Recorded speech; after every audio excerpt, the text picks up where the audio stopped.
अमरता जो धन जीजे में आहे अमरता कायम रहंदी क़यामत ताईं। सिंध असांजी नगरी आहे, सिंध असांजी धरती माता, सिंध असांजी जिंदड़ी आहे, सिंध असांजी धरती माता।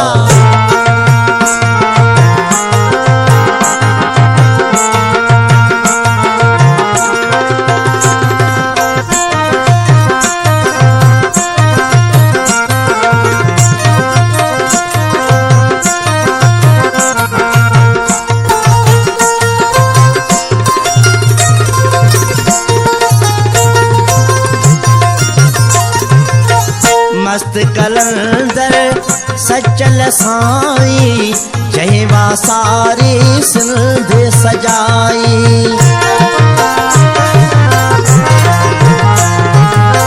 शाह इनायत घोट बिठाई जयवा लतीफी तंद बजाई। हक जो पैगंबर जीअम सैयद, हक जो पैगंबर जीअम सैयद, मुर्शिद मुँह जो आहे साईं।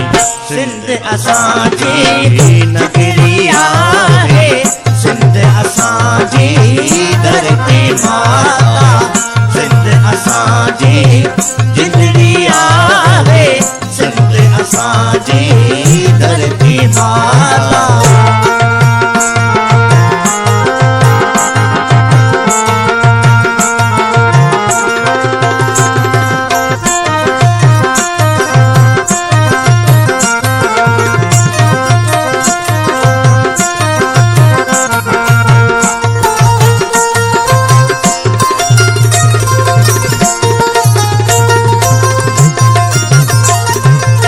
मुज़फ़्फ़र भुट्टो कुर्बान खावड़ रट ॾई वियो रूप लो चोलाणी।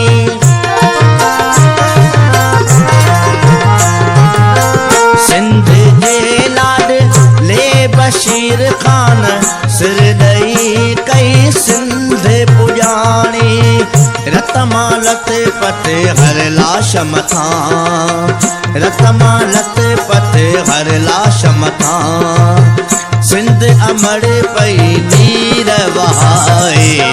सिंध असांजी जिंदड़ी आहे, सिंध असांजी धरती माता, सिंध असांजी जिंदड़ी आहे, सिंध असांजी धरती माता।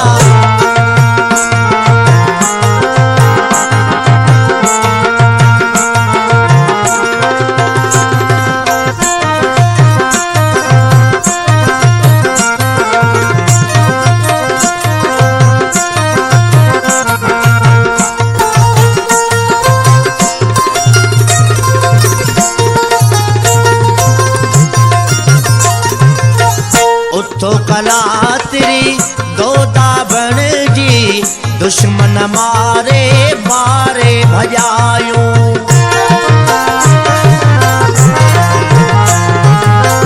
मरसूं मरसूं सिंध न ॾेसूं, इहा बहिम बि हर दौरायूं। फारूक अमर जी धन्य मल्हायूं, फारूक अमर जी धन्य मल्हायूं। जियरा आयूं जेसी ताईं।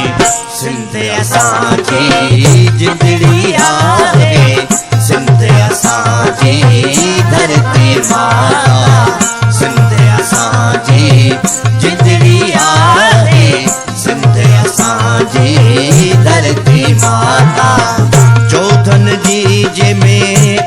अमरता जो धन जी जंहिंमें आहे अमरता कायम रहंदी क़यामत ताईं।